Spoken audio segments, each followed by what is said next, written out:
You ready? I be ready. Tell me when you're ready.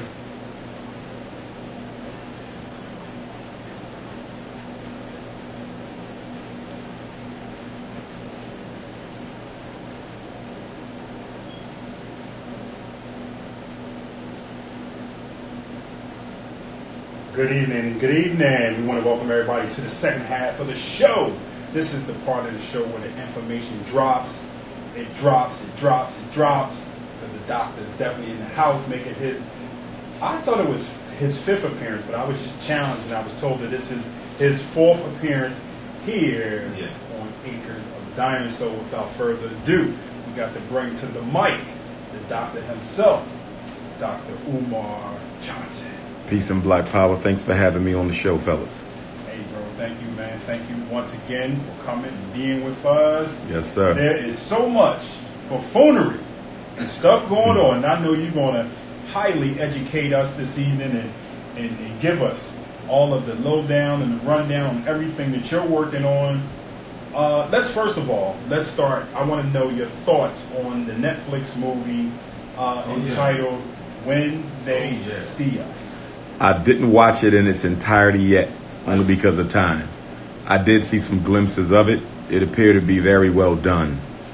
My reaction to it, like with most modern documentaries in the post-Obama era, I appreciate that it was done.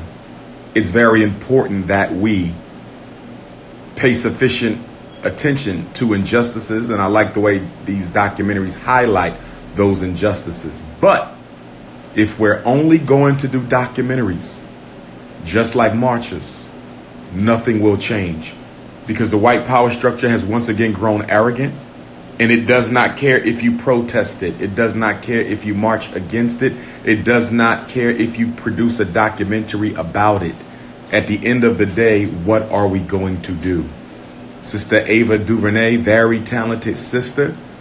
But on the political activism and agitation side, what are we doing besides making documentaries? It's no different than when we had the conversation, not us, but on another broadcast, we talked about the new Jim Crow and other books that do an excellent job discussing the problems and even pointing out some solutions, but where the authors of these books really haven't done anything on the streets or in the political chamber to affect change. So if all we're going to do is write about it, make a film about it, at the end of the day, it's going to be useless.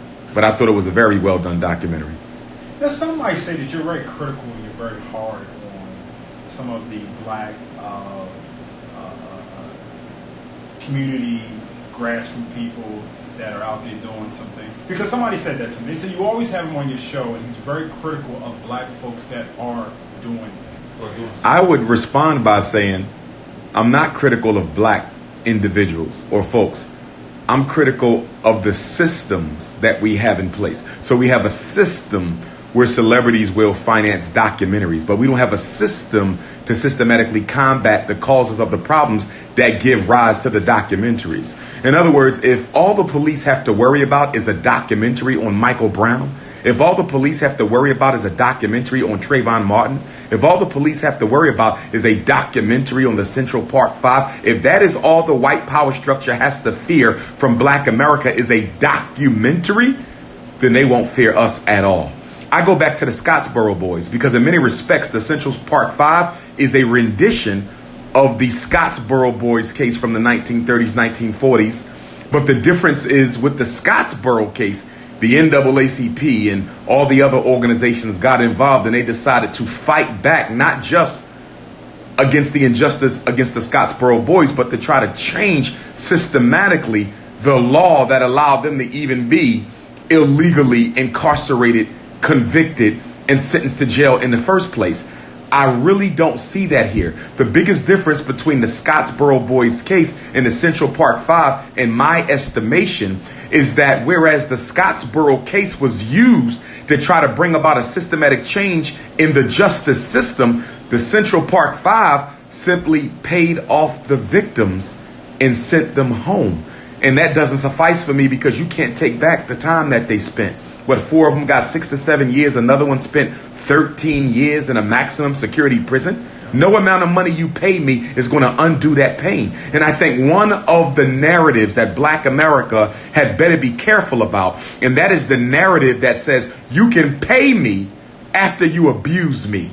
You can pay me after you exploit me. And if you pay me, I don't mind if you kill me, mass incarcerate me, or subject me to criminal injustice. I will accept it as long as I'm being paid. I don't like this new way of doing business with the criminal justice system, which is basically give me some money so I can shut up and go away. That's not how we used to deal with things before. We fought to change the system, not look for a paycheck. What should we do, man? We got to fight again. What should we do? Frederick Douglass said it best: if there is no struggle, there is no progress. Those who profess to favor freedom and deprecate agitation are like men who want crops without plowing up the ground. They want the rain, but not the thunder or the lightning. They want the ocean, but they're scared of the awful roar of the waters. Now, I want to point out something to you. Just before you came in, we mentioned that here in the city of Philadelphia, the weekend of Father's Day, there was 24 shootings. I believe there were 24 shootings here in the city of Philadelphia. 18 killings. 18. Philadelphia has suppressed Camden, Chicago, and the rate of homicides that have taken place here in this city that we call the city of brotherly love. Preposterous, unacceptable. Now, people as Black folks, we're very critical to say that, when we have the white officers that are killing Black folks, and this happens on the north, it happens all across this country.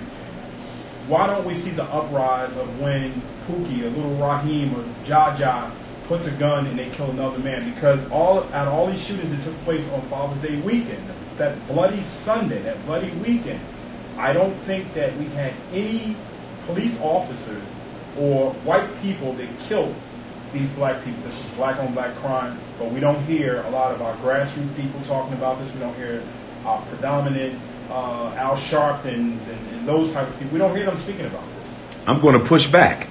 And I'm going to push back by saying that although no white man may have pulled that trigger, those guns were purchased from white people. I would also argue that not only is Philadelphia one of the cities leading the nation on black and black homicide, but Philadelphia is also leading the nation in gentrification. Philadelphia is also leading the nation with some of the lowest outcomes for Black boys. Philadelphia is also one of the nation's leaders for the lowest employment rate for Black men. So let's contextualize that. Hurt people hurt people. Until you deal with the economic stress, the social stress, the systematic stress, the inequities, the disparities, the biases, you can't discuss black on black crime in a vacuum. You must put it in its proper context of disenfranchisement, hopelessness, and a psychology of self-defeat. Are we suffering from slavery? Without question. Without question. Although slavery ended 143 years ago, and of course we'll be celebrating 400, or should I say acknowledging 400 on August the 21st, the truth of the matter is the psychological residuals and aftershocks of slavery are still with us. And what do we know about mental illness? Untreated, it gets worse. Don't be surprised that Black people are worse now than they were 10 years ago. Don't be surprised that we were worse in Y2K than we were in 1980. Don't be surprised we are going to be worse 50 years from now, because any illness left untreated, crack addiction, low self-esteem, bipolar, borderline, schizophrenia, any mental illness left untreated will get worse over time. I mean, so there's this big thing now, reparations. It's back. People are still, they haven't given up talking about it, but you see it being talked about more now. But what I've noticed, and I told somebody on the job this, I said, you know what? In my opinion, Biden will win if he does not talk about issues for Black people, if he stays away from the LGBT community, and if he doesn't talk about reparations. Because that group that we call that good old white boy group that will support him and may put him into office, if he tends to channel on the issues related to Black people, he will not have an opportunity to be the president of this country.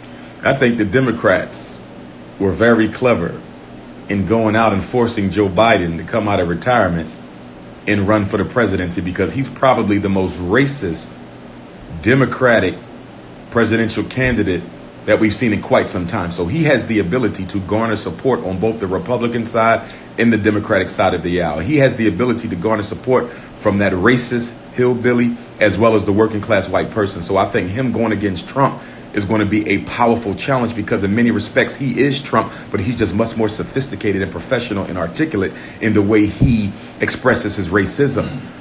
With that being said, I think he could speak to reparations if he wanted to, because I don't think any white person who's talking about reparations is hell bent on seeing that black people get it. We have to understand something. America is built on white privilege. So even if you give black people reparations, you're going to have to give poor white people some sort of an economic stimulus package. I promise you, if black people get reparations, poor white people will also get reparations. You have to, because you have to guarantee that the white privilege that all white people benefit from does not get disturbed by the reparations package. It's just like when minimum wage goes up. What happens right after minimum wage goes up? Inflation.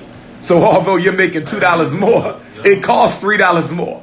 In other words, once they're done inflating white society as a result of black reparations, the reparations will almost be meaningless. But it's not so much that you get reparations. The devil is in the details. What exactly is the reparations package going to look like? Because I haven't heard anybody talk about the cost of the psychological damage of reparations. I haven't heard anybody talk about the reclamation of all the tens of thousands of acres of black land that was confiscated from 1865 until now. I don't hear anybody talking about all the Arab nations and states in North Africa as well as in the Arabian Peninsula who was involved in slavery before the white man. Okay, although a lot of our African-American Sunni Islamic brothers love defending the Arabs, okay, claiming that they didn't come in with swords. Oh, it's written. You can read the African scholars who lived through it. Oh, they did. Islam did not take North Africa by peace. I'm not saying that everyone in North Africa became a Muslim through bloodshed, but they came in through war.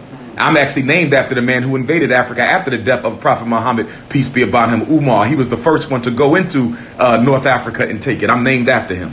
And he was a black man taking a black country. But in doing so, he paved the way for the white Arab to come in and keep hold of that territory once he passed on.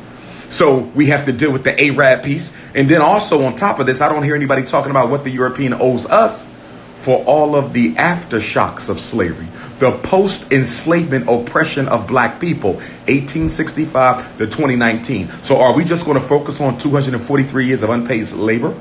Or are we also going to hold them accountable for the post 153 years of post-slavery oppression? I want it all. And are we asking for a check or are we asking for assets? Do we want dollars or do we want resources? Do we want more rights or do we want control over things? I don't want no money because the white man's money ain't worth anything. I want wealth. Let's look at the fact that a lot of these movies that are being put out today, you have these low-budget movies. A lot of these movies are going straight to Netflix or Hulu. Mainly more Netflix. And I was listening to something today, and it was speaking about how you don't see the Denzel Washingtons, you don't see the I'm not going to say Oprah, but you don't see the Denzel Washingtons, the Will Smiths financing with the money that they have, and if they can blink and write a check, and it would not hurt their account whatsoever to fund movies that will shed better light on the society here for us as black people.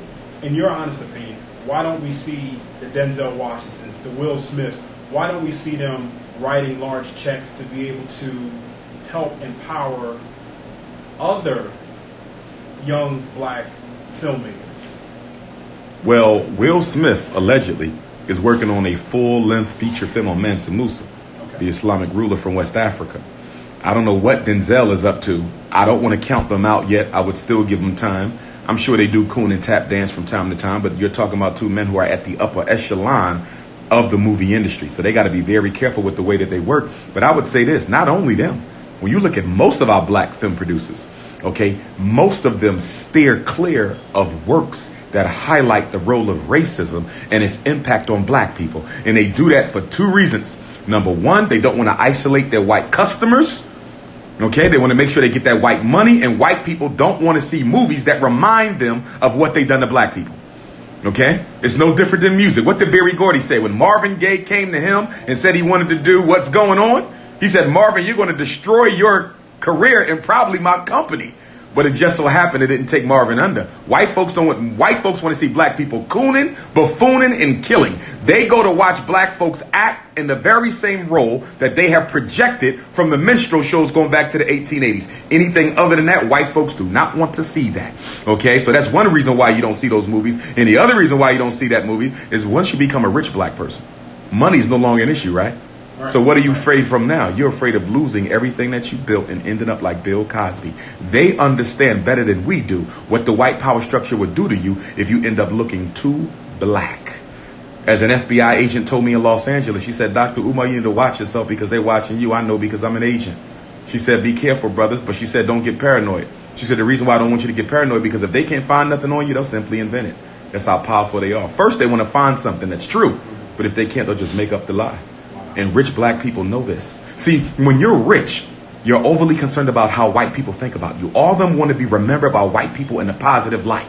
When they're dead and gone, they want their name to be up. They want statues. They don't want to be chided and degraded like in the eyes of white people like a Marcus Garvey or a Malcolm X or a Fred Hampton. They don't want that. They want to be honored by white folks instead of dishonored. And it is that keeps a lot of them from doing right by their people, i.e. Oprah Winfrey.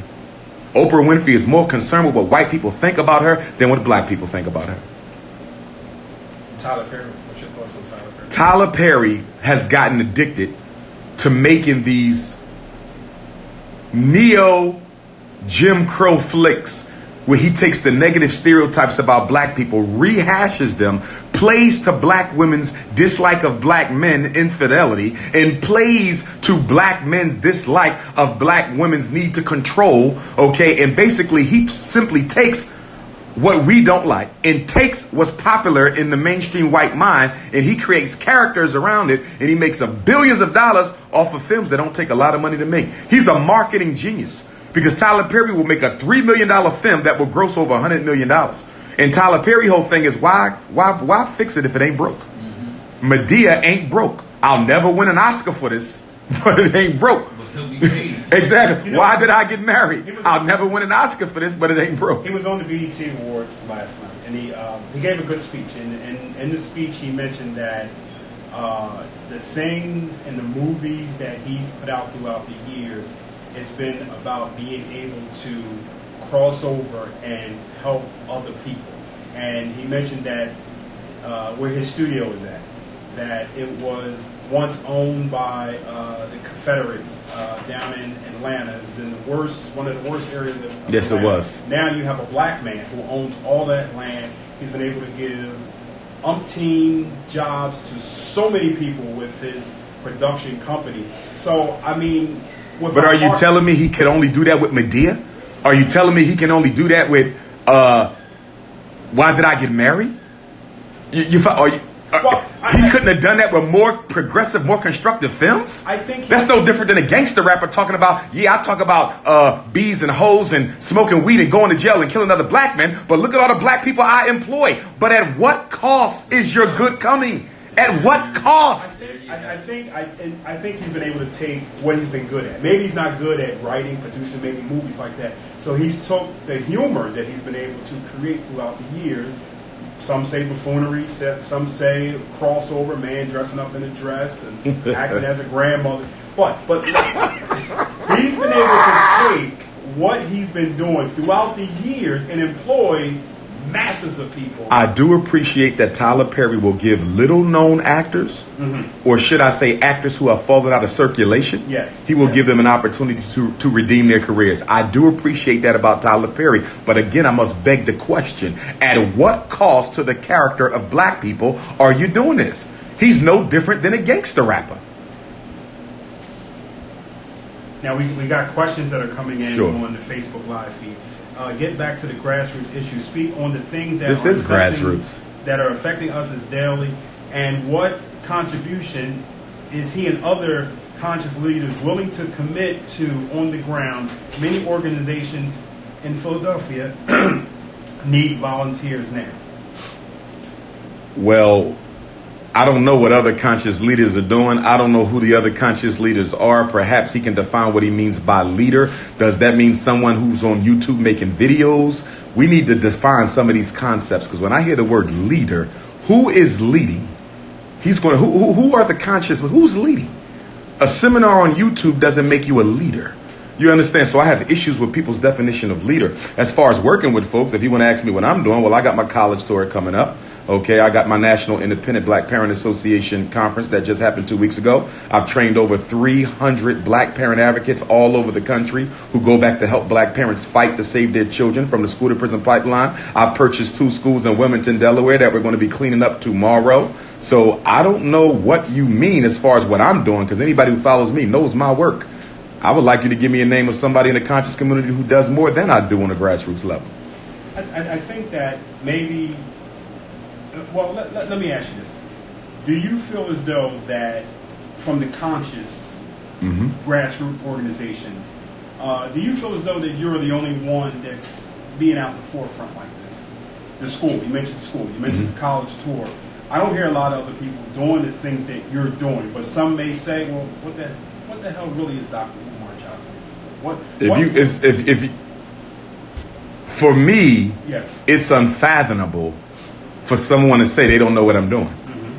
Because every interview I talk about it. If you follow me, every video I do, I'm discussing it. Well, I'm only saying that because I know you have. Today I went live from Lowe's, buying all the cleanup stuff for the school tomorrow. I'll put that out there because I want people to see that work is being done. Right now I'm working on what? The Shockumentary.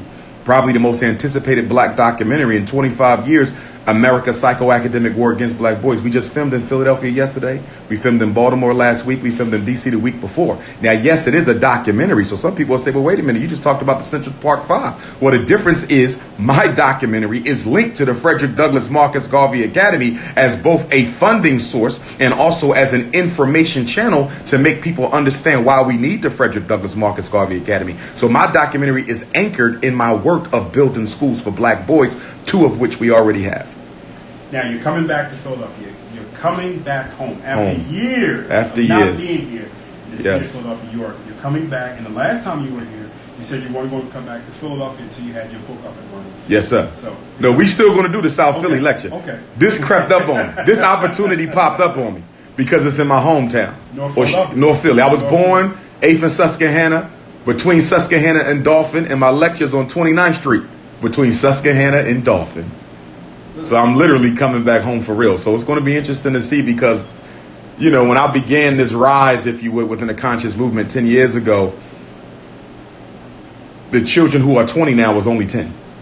So I have a whole new support base now. Like people stop me on the streets and they were 10 back then. Now they're 20 and they got kids and they're like, Doc, I follow you. So it feels good because I have a whole new Philadelphia support base that isn't necessarily infected by the negativity of those who were around when I first began my rise. So it's like a new Philly for me. Yeah. It's like a new Philly, And I'm sure there's going to be some old haters in the crowd. Can I go back to something you said earlier? Sure. Why are we supporting all these actors and actresses, black actors and actresses, and ball players? Those are athletes, and they're making millions of dollars. And like you just said, they understand the power struggle, the white power struggle. They understand if they want to continue being successful in this country or in their community, whatever, they have to fall or get in line to what is out there, what they know to be the real deal. How to keep their success going. Regardless of if they're selling us junk and they're keeping the people that's trying to struggle or that are struggling, your people, African American people, keeping them at bay, so to speak. Why do we back them up? Why do we follow them? Why do we still look at Denzel Washington? Shaft just came out. Why do we look at movies like all those characters or those actors and actresses on there? Why do we still do it? The same reason we still go to church, because we don't have alternatives and we don't believe that we can do any better. And on top of that, black people love to be distracted from their reality. What does the NBA provide you with? A ready distraction. What does hip hop provide you with? A ready distraction. Black people can't wait till the BET Awards come around because it is a distraction from everything else. One thing about us, it's one of our worst weaknesses. We are not interested in embracing reality as it is. One thing I love about Malcolm, Brother Malcolm, Al-Hajj Malik El-Shabazz, his message was so profoundly based on embracing your reality as it is. Dr. King embraced the reality as it was, but Dr. King was very good at projecting the new reality that he wanted to create. Malcolm wanted to make sure you fully embrace where you were at the time you were in it, and then we're going to rise up from there. And in the 60s, black people were more willing to accept where they were. Today, black people do not want to be reminded of where we were because we know we're not in a good place, and it's too painful to look at it only because we're not interested in working our way out of it.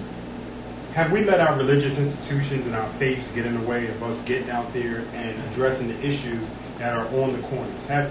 I believe we have, because I think most people don't feel comfortable challenging the position that their religious leadership takes, not their religion, because the religion ain't the problem. You know, I was at a church the other day and somebody said, well, what you doing in the church? You know, I said, most of the fathers of Pan-Africanism were Christian and some of them were Muslim.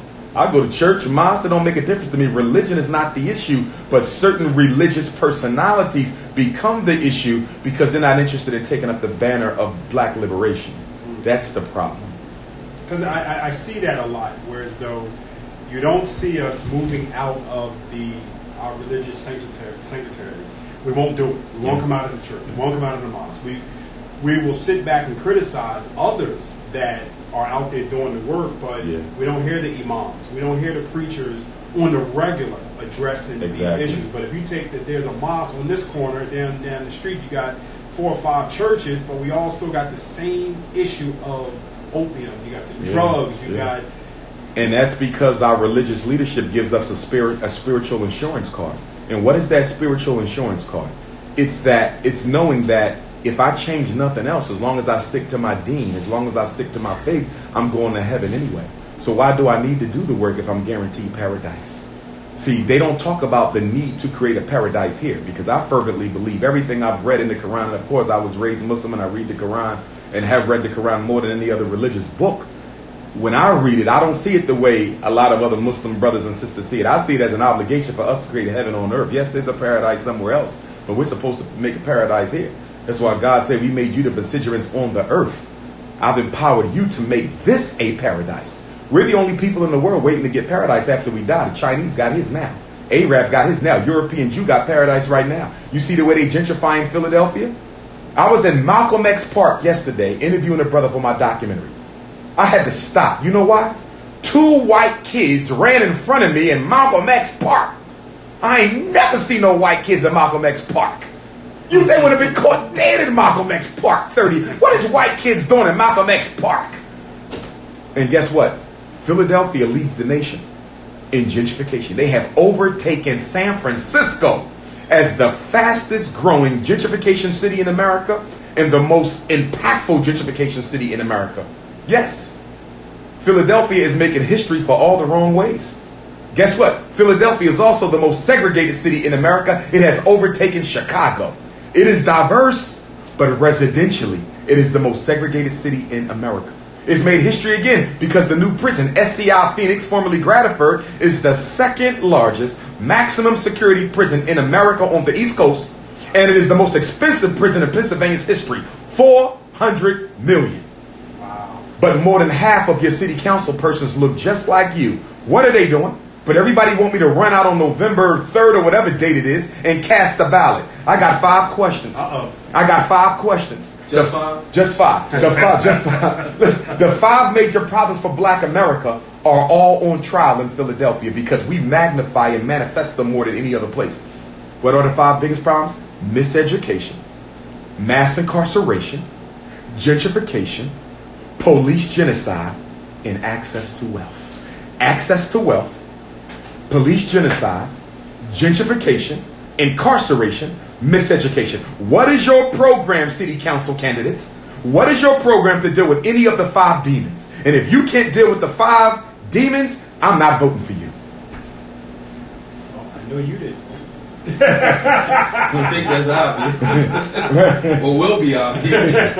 Oh, damn. We're going to go to the phone line. We have 2 calls. We've been waiting very patiently to talk to Dr. Umar Johnson. Good evening and welcome to the show. Yes, good evening. Welcome to the show. Good, man. How are you? I'm doing great, brother. I'm doing great. Peace and love, black man.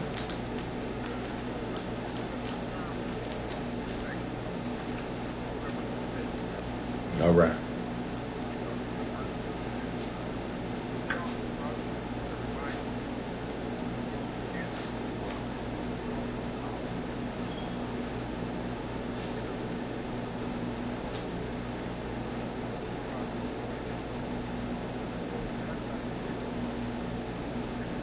what evidence do you have to base the, not to cut you off, black man, what evidence do you have to, and this is just an intellectual challenge because you know I respect you, what evidence do you have to support your premise that the more we participate in the political process, the more we get for our community? What evidence do you have to support?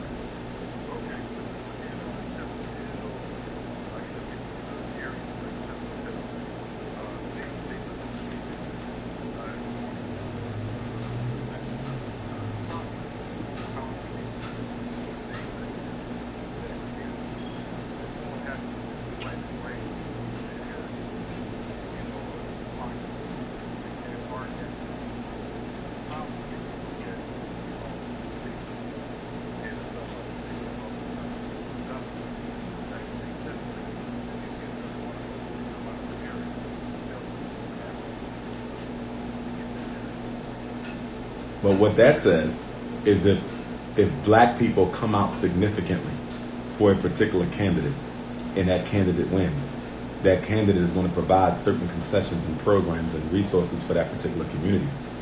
I haven't seen that.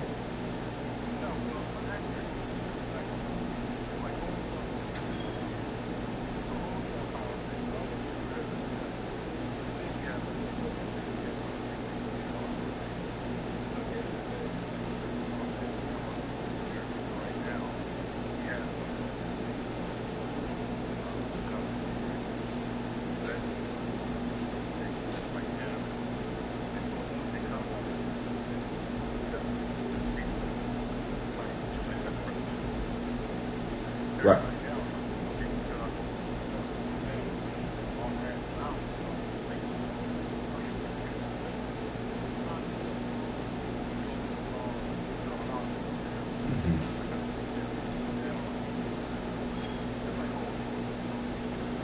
So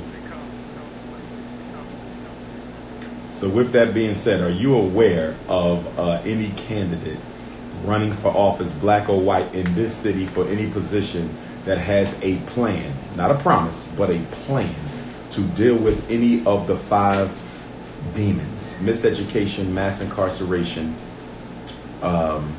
gentrification, access to wealth, and police genocide? Because I've been looking at their web pages. I haven't seen any of these 5 issues attempted to be addressed by anyone running for council.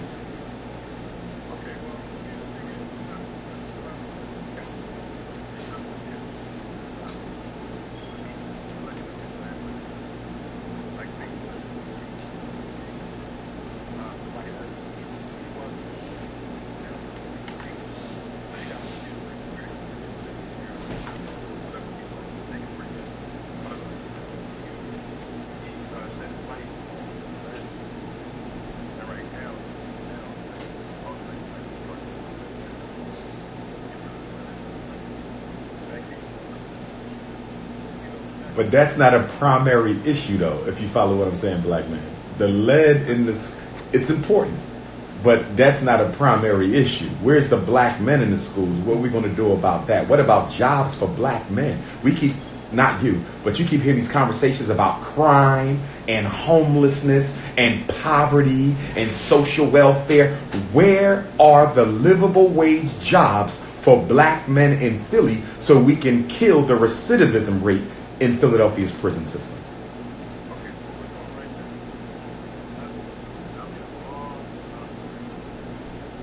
My hood.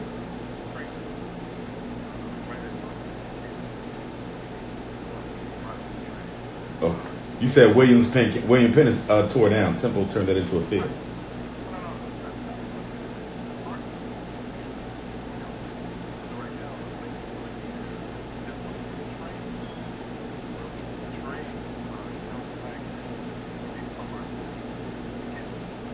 And this is in partnership with Temple University, the university that has basically gentrified North Philly and pushed tens of thousands of poor blacks out their neighborhood.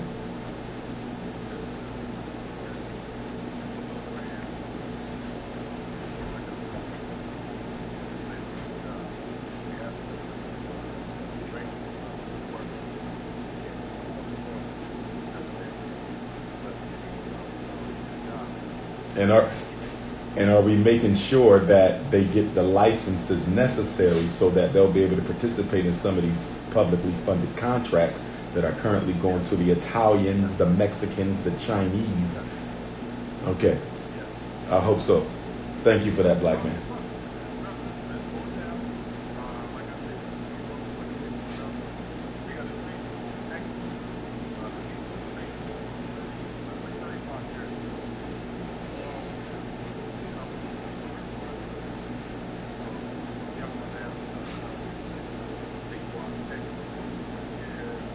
Okay. Are they getting licenses at these schools? Are they getting real Okay, licensed plumbers, electricians, and all that. Okay. Okay. Thank you, brother. Thank you for that information this evening. Appreciate it.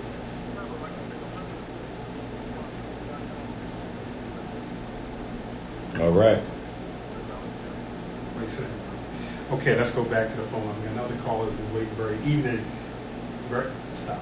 Has been waiting to talk to Dr. Umar Johnson. They going? Yeah. Okay. Telephone number to call us back, 215-490-9832. 215-490-9832. I want to go back to the violence that's taking place here in the city of Philadelphia. You know, Commissioner Ross, a few things about Commissioner Ross. You know, things that are taking place with the Philadelphia Police Department. You had the protest that was held, I believe it was last Friday, by Solomon Jones. Yeah. Solomon Jones. They Protesting what? To get those police officers off the force that were writing On their social network on their pages. social pages about racial stuff. Yes. And what are they doing about that now? Because I saw that. What has happened? Well, they had a big mass rally one day. Then they Right. had they had another rally at City Hall, and I was told the Action Network came out. I don't know if Al Sharpton was there, but What did the mayor do about the police responsible? they're off the streets. But they're still being paid.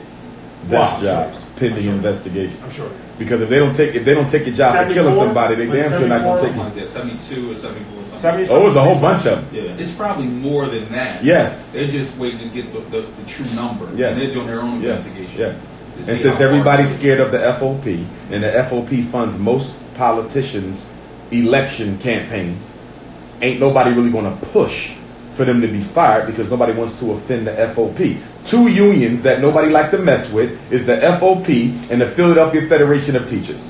Cops and teachers, people don't mess with them because they want their money and they want their votes.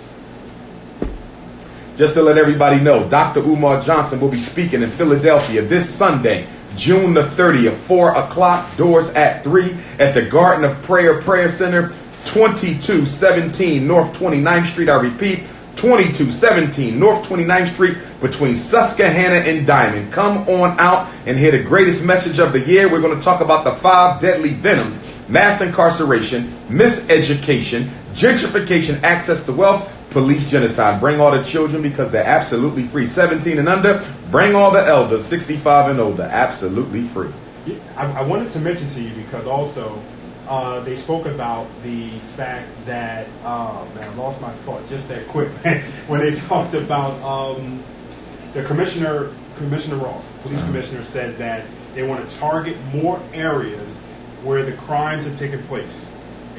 They want to target those areas. They want to put more officers out in the street to patrol these areas. Do you consider that to be a solution? Now I don't know. See, my thing is like, is it?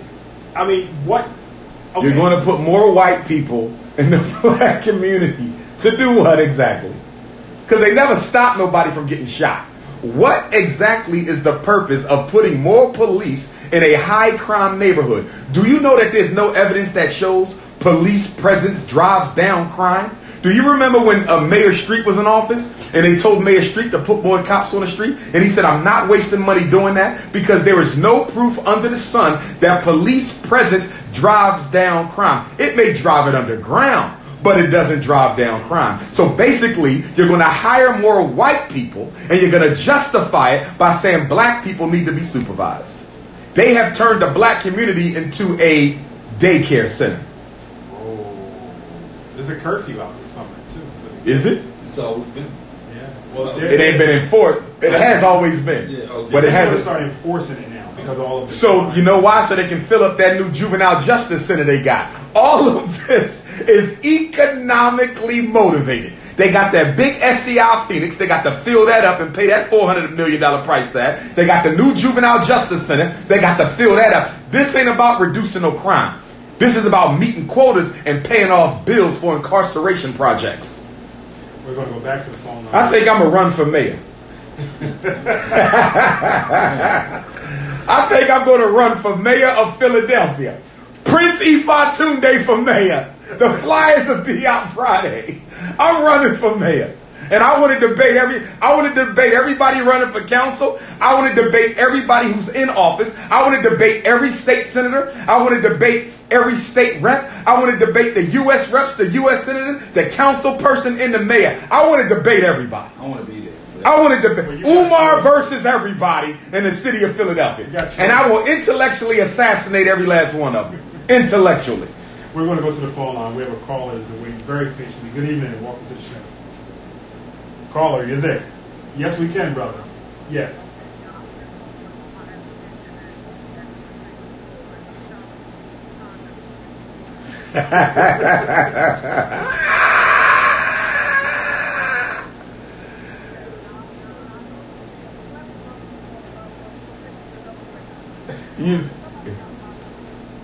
I heard that. Send that resume, black man. We need that. FDMG resume. You know who that is on the line. Who is it? Tell them who you are, brother. Oh man, Musa's in the building. What's going on, brother Musa? Moses the Comet. You still in Atlanta? You still in Atlanta?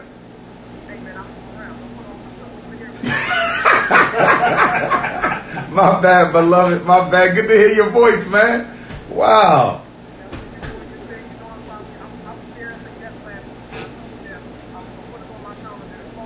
Yes, sir. You better cut it out. Oh man, I gotta catch one of your joints, man. Text me when the next time you're gonna be close. Okay, hit me up. Okay, do that. Yes sir. Congrats, brother. Will do. Indeed. Love you too, brother. Oh man, good to hear him. He gave us a history lesson last week. We had him in here in the studio. He tore me and Troy up. He talked about the studio. He said we had no air. Wires all over. He's good though. He's definitely funny. He got the talent. He was such a bad guy. He's very talented though. Yes, he is. Yes, he is. Absolutely. We got love for him, man. And he's one of those. He's gonna be the next Kevin Hart. Hey, man, he should be, man. All the work that he's Yeah. doing, man. Yeah. And his shows that he does, it uplifts the people. Yes, it does. You know, Yes, it it really does. does uplift the people. So this new program, this event that you have coming up on Yes, Sunday, sir. June the 30th, what made you choose that location? It came to me. Okay. A sister I know, she's an entertainer, a singer in the city.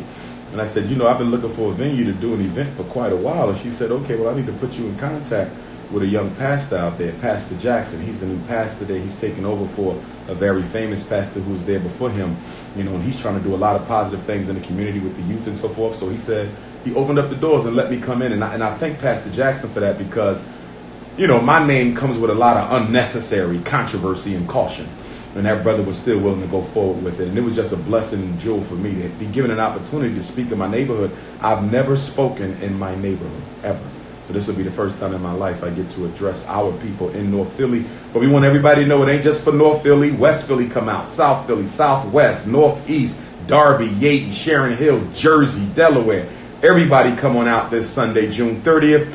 2217 North 29th Street. Dr. Umar Johnson will be in Philadelphia, and you can get your tickets at drumarjohnson.com or at the door. We do have some vending spots if you want to sell your things. Shoot me a text message 215-989-9858, 215-989-9858. But most of all, tomorrow we're having cleanup day at the Frederick Douglass Marcus Garvey Academy. Anyone who wants to help us from 10 a.m. to 2 p.m. move some furniture, push some brooms, mop some floors, wash some windows. Come on out to the school, y'all. 10 to 2 tomorrow, Ifatunde Avenue, Dr. Papa Boulevard in Wilmington, Delaware. Cleanup day tomorrow. I got the dumpster dropped off today. I got all the cleaning stuff. 4 hours. We're going to have a lot of fun out in the sun. Bring some cold water. Bring some snacks. Bring some music. We're going to have fun getting the school ready tomorrow for the contractors. We got Brother Bilal who's in New York City. He wants to know, when are you coming through to New York City? Long Island, New York. The Prince of Pan-Africanism will be in Hempstead,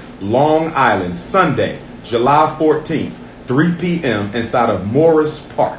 Again, Sunday, July 14th, 3 p.m. inside of Morris Park, but the event is from 1 until 7. It'll be my first time ever in Long Island, and I want to give a shout out to Charlotte, North Carolina. I will be in Charlotte, North Carolina for the first time since 2015. Next Saturday, July the 6th at the Carol Hoffner Center, 8 p.m., doors at 7, and then it's off to Ghana, July the 24th to August the 5th. We're going back to Ghana, year of return. Can't wait to get there, and I'll be speaking as part of the Emancipation Day celebrations at the Cape Coast Castle Slave Dungeon. Anybody want to go to Africa with me? It ain't too late. Just send me a text message, and I can put you in contact with Mother Sharifa, the travel agent, and we can get you on that Black Star Line airplane. What's the cost for that? $4,000, everything included, except your spending money. Now, the last time you were in Philadelphia, you were at you were on Broad Street. Tiddly Temple with David Bannon, 2016. That was powerful, man. Yeah. Can we expect anything like we expect? Can we expect Hopefully, anything like we did before? Hopefully I'm better. Hopefully I'm getting better with age. You know, hopefully I'm getting better with Any age. type of performance is going to be there. Okay, the opening acts. Okay. You know what? I didn't plan on any opening acts, but if we got any Philadelphia talent that would like to open up on Sunday, give me a call. If you're a singer, spoken word artist, a poet, if you play the drums or an instrument, you're a comedian, clean comedy, because it is a church, feel free to get in contact with me, 215-989-9858 or drumarjohnson.com, and I'll put you on out there. That's great, man. And I'm so happy that you're coming back to Philadelphia because it's time. You've been all over. You've been to Charlotte. You've been to North Carolina. You're going back to New York. You ever been down to Mississippi? I don't get a lot of time in Mississippi. I've been to Jackson maybe 4 times, Moss Point maybe once. I need to spend more time in Mississippi, Arkansas, the Deep South don't get me enough, except Texas. Texas gets me pretty often. Really? Yeah, I would say my most frequented states or cities, obviously the big 4. Chicago, New York, Houston, Detroit, DC, Baltimore, they get me the most. But the Deep South, except for Texas, I need to spend more time there. The Carolinas, I used to spend a lot of time in the Carolinas. Of course, Charlotte next week, but I need more time in the Carolinas as well. That's great. You go to a lot of HBCUs? A lot of HBCUs. Did they invite you? Yeah, they invite me. But I tell you what's ironic, though. The HBCUs are more hesitant to allow me on campus than the white universities. It's amazing. You would think the black universities would be more open-armed. They're more paranoid. And the reason for that is they get their funding from white folks. So they think I'm going to say something that's going to get the funding cut, which never happens because I always diversify my message. If I'm speaking to a prison, I'm not going to say what I say at a hood lecture. Right. When I'm speaking in the church, I can't say what I say. You know what I mean? So I switch up my message to not offend people. Exactly. Like the colleges will call me up and say, are you going to say anything about the LBGT? I say I never discuss LBGT on college campuses because y'all have a lot of them. I don't touch that on the college campus. But it's amazing how people don't expect me to diversify my message. They assume wherever I go, I'm coming with the Garvey grenade. Let me ask you though, have white folks ever invited you into their places? They have. Because I think you have a very brilliant mind. Yeah. And I think they can benefit if they heard you. Yeah, they do. I get requests from white folks. I've never really accepted them too much because I'm not big on trying to convince white folks about what they already know. Mm-hmm. And even if they didn't believe it and I could convince them to believe it, they're never going to go against the privilege that they benefit from. Now, I'm only saying that because if you remember the movie Malcolm X, when Malcolm had said to, he was walking, I think he was like in England somewhere. I don't know, he's at a college and he had a group of brothers with him. And the girl walked up to him. She said, I'm not like those other people. I believe in your cause. And I just want to know. I just want to know what can I do? What can I do? Nothing. What can I do? Nothing. He was correct. But what he probably should have added to that is you can't do nothing for us and with us, but you can go work within your own community to systematically dismantle the systems that are put in place that keep black people down. See, my issue, brothers, is white people love to come and do their political work with us. You can't change anything in a black organization. The change is in the white power structure that you live in, benefit from, and participate in. If black people are oppressing white people, why would you go join a white organization? You can't make change in a white organization. You are to make change where? Amongst your own black people, dismantling the systems that give us a black privilege vis-a-vis white oppression.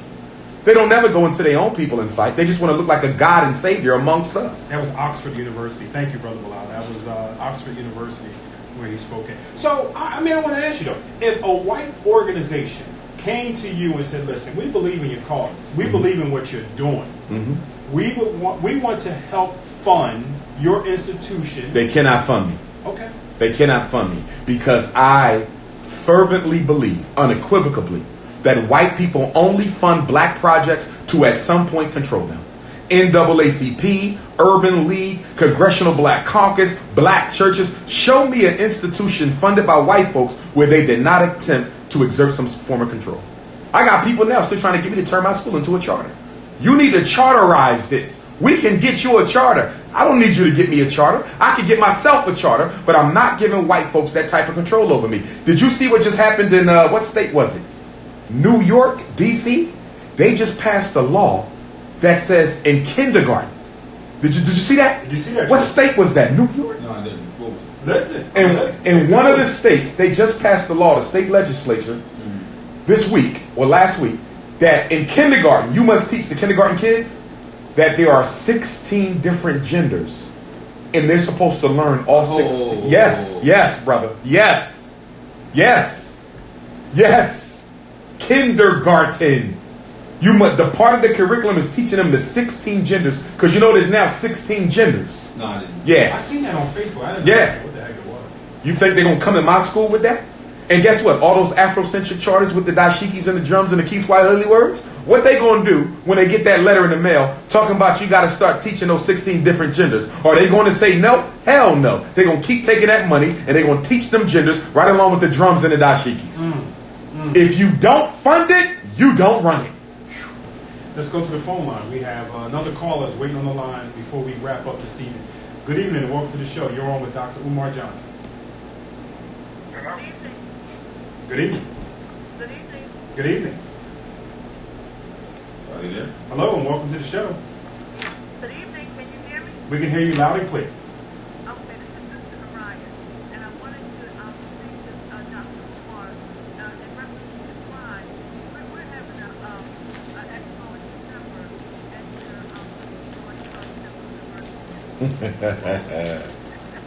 at the I would love to come. Wow.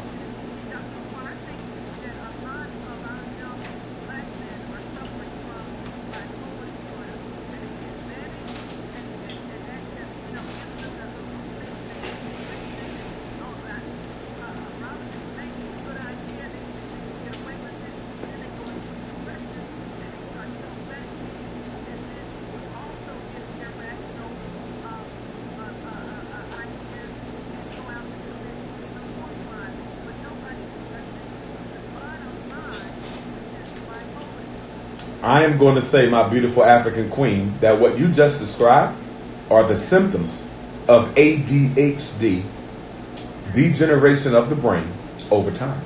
They don't have bipolar. They're suffering the side effects of prolonged ADHD medicine consumption.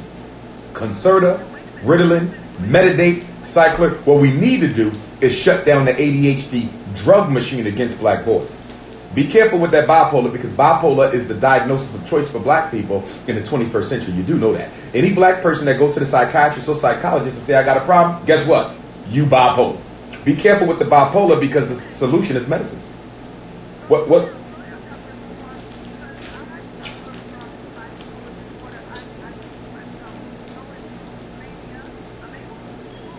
Right. I got you.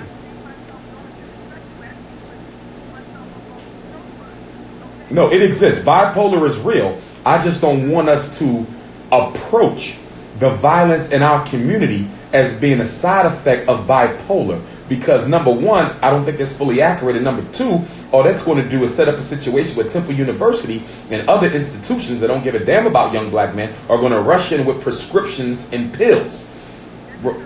You follow what I'm saying? The only solution they have for mental illness in the black community is what? Medication. That's all they want. Medication.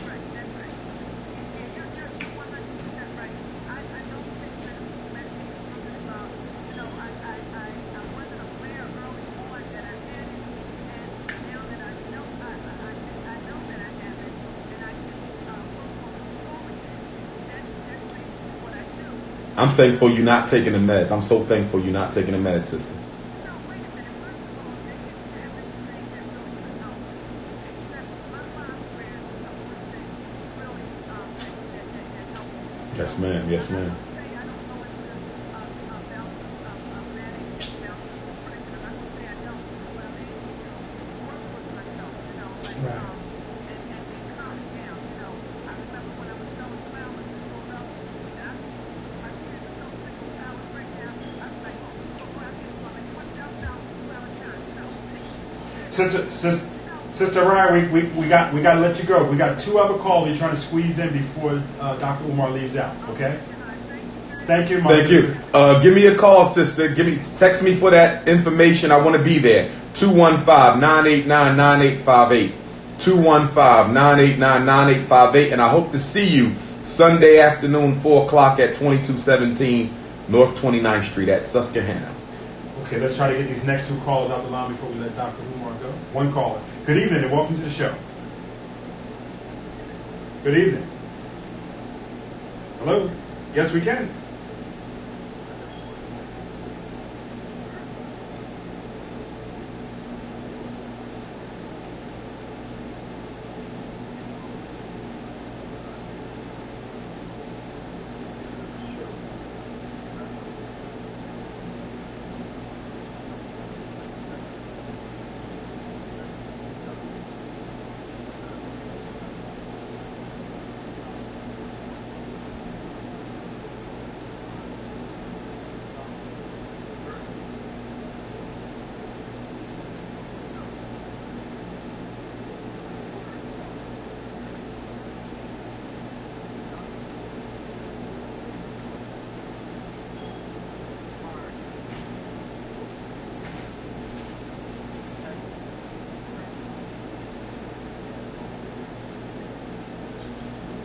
I'll give you 3 quick ones. Number 1, with the Frederick Douglass Marcus Garvey Academy, we're going to be able to prevent crime with every young man that comes to that school because they're going to be entrepreneurs and they're not going to have to suffer the debilitating effects of economic stress. So that's solution number 1. Solution number 2 goes to access to wealth. I want to start a black men's movement where we put pressure on the elected politicians and on big government and big business to redistribute the wealth, or at least give us access to the wealth so that we can employ our own. We can take half the brothers off the corner tomorrow if we had a livable wage job for them today. A lot of this is economically driven. For example, the single mother household. Up until 1970, most black homes in America had 2 parents running those households. You don't begin to see the rise of the single black mom until the 1980s. Why is that? Because in the 1970s, they made the black man economically irrelevant to the black woman and to his family. So we have to once again make the black man economically relevant. Give him some pride, give him some opportunity, give him a livable wage job, and we can begin to deal with all these problems. That's not a panacea for every ill, but nothing we do will work until we can put black men to work.